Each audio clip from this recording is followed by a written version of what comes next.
Assalamualaikum warahmatullahi wabarakatuh. Saya Sri Ratu Anissa Nursyabani, kelas 97. Di sini saya akan menjelaskan tentang sejarah peristiwa Rengas Dengklok. Peristiwa Rengas Dengklok.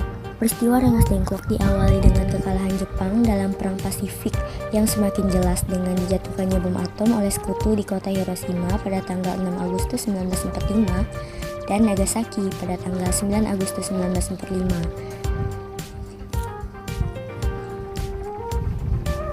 Akibat peristiwa tersebut, kekuatan Jepang makin lemah. Kepastian berita kekalahan Jepang diterima pada tanggal 15 Agustus 1945. Sekutu mengumumkan bahwa Jepang sudah menyerah tanpa syarat dan perang telah berakhir. Berita tersebut diterima melalui siaran radio di Jakarta oleh para pemuda yang termasuk orang-orang Menteng Raya 31, seperti Khairul Saleh, Abu Bakar Lubis, Bikana, dan lainnya. Penyerahan Jepang kepada sekutu menghadapkan para pemimpin Indonesia pada masalah yang cukup berat. Indonesia mengalami kekosongan kekuasaan atau vacuum of power. Meskipun demikian, tak seorang pun berani mengambil tindakan secara terang-terangan. Pasalnya, tentara Jepang masih bersenjata lengkap, ditambah para tokoh pemimpin Indonesia juga masih belum mengambil langkah pasti. Adanya kekosongan kekuasaan menyebabkan munculnya konflik antara golongan muda dan golongan tua mengenai masalah kemerdekaan Indonesia. Golongan muda menginginkan agar proklamasi kemerdekaan segera dikumandangkan. Mereka adalah Sukarni, PM Diah, Yusuf Kunto, Wikana, Sayuti Melik, Adam Malik, dan Khairul Saleh. Sedangkan golongan tua menginginkan proklamasi kemerdekaan harus dibicarakan dahulu dengan anggota PPKI. Mereka adalah Insinyur Soekarno, Dr. Andes Muhammad Hatta, Ahmad Subarjo, Muhammad Yamin, Dr. Buntaran, Dr. Syamsi, dan Iwa Kusuma Sumantri. Golongan muda kemudian mengadakan rapat di salah satu ruangan lembaga bakteriologi di Pegangsaan Timur, Jakarta pada tanggal 15 Agustus 1945 pada pukul 20.00 WIB. Rapat tersebut dipimpin oleh Khairul Saleh yang menghasilkan keputusan tuntutan golongan muda sebagai berikut.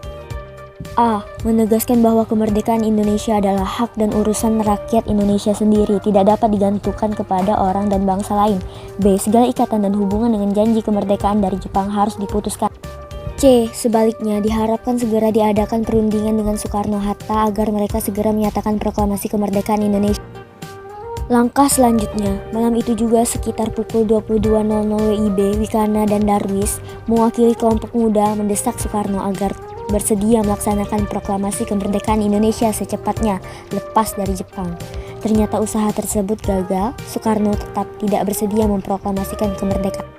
Kuatnya pendirian IR Soekarno untuk tidak memproklamasikan kemerdekaan sebelum rapat PPKI menyebabkan golongan muda berpikir bahwa golongan tua mendapat pengaruh dari Jepang. Selanjutnya, golongan muda mengadakan rapat di Jalan Cikini 71 Jakarta pada pukul 12 malam menjelang tanggal 16 Agustus 1945. Selain dihadiri oleh pemuda-pemuda, rapat yang dilaksanakan di ruangan lembaga bakteriologi tersebut juga dihadiri oleh Sukarni, Yusuf Kunto, dan Dr. Muardi dari Barisan Pelopor, serta Sodan Kosinggi dari PETA. Mereka telah sepakat untuk melaksanakan keputusan rapat pada waktu itu, yaitu membawa Soekarno dan Hatta ke Rengas Dengklok. Rapat tersebut menghasilkan keputusan bahwa Insinyur Soekarno dan Dr. Andes Muhammad Hatta harus diamankan dari pengaruh Jepang.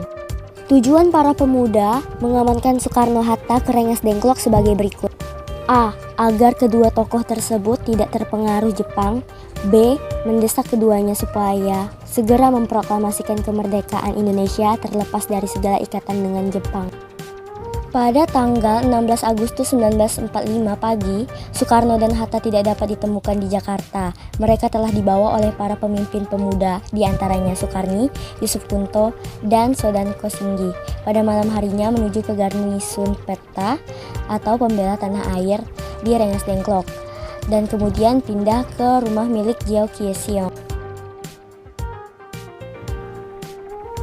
Pemilihan Rengas Dengklok sebagai tempat pengamanan Soekarno-Hatta didasarkan pada perhitungan geografis dan militer sebagai berikut. A. Rengas Dengklok letaknya sangat terpencil, 15 km dari Jalan Raya Jakarta Cirebon. B. Kesatuan PETA bersenjata yang cukup kuat terdapat di Rengas Dengklok. C. Aparat desa dan rakyat di sekitar Rengas Dengklok umumnya anti-Jepang. dan pro kemerdekaan. D. Rengas Dengklok dapat terawasi dari segala penjuru dan mendapat dukungan dari pejuang. Ahmad Subarjo, seorang tokoh golongan tua yang merasa prihatin atas kondisi bangsanya. Beliau terpanggil untuk mengusahakan agar proklamasi kemerdekaan dapat dilaksanakan secepat mungkin. Di tengah suasana tersebut, Ahmad Subarjo datang beserta sekretaris pribadinya, Sudiro, pada pukul 17.30 WIB. Ahmad Subarjo memberitahukan kebenaran menyerahnya Jepang kepada sekutu. Mendengar berita itu, Soekarno-Hatta akhirnya bersedia memproklamasikan kemerdekaan Indonesia di Jakarta. Akhirnya, Ahmad Subarjo memberikan jaminan dengan nyawanya sendiri bahwa proklamasi kemerdekaan akan dilaksanakan esok hari selambat-lambatnya pukul 12.00 WIB. Dengan jaminan yang meyakinkan tersebut, Sudanko Subeno bersedia melepaskan Soekarno-Hatta. Rencana proklamasi kemerdekaan tersebut disepakati bersama, baik oleh golongan tua dan golongan muda.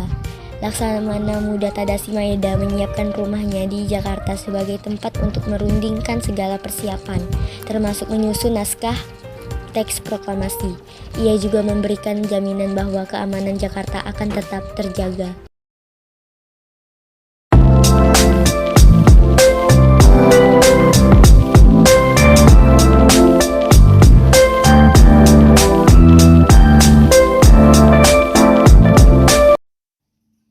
Sekian penjelasan dari saya tentang sejarah peristiwa Rengas Dengklok.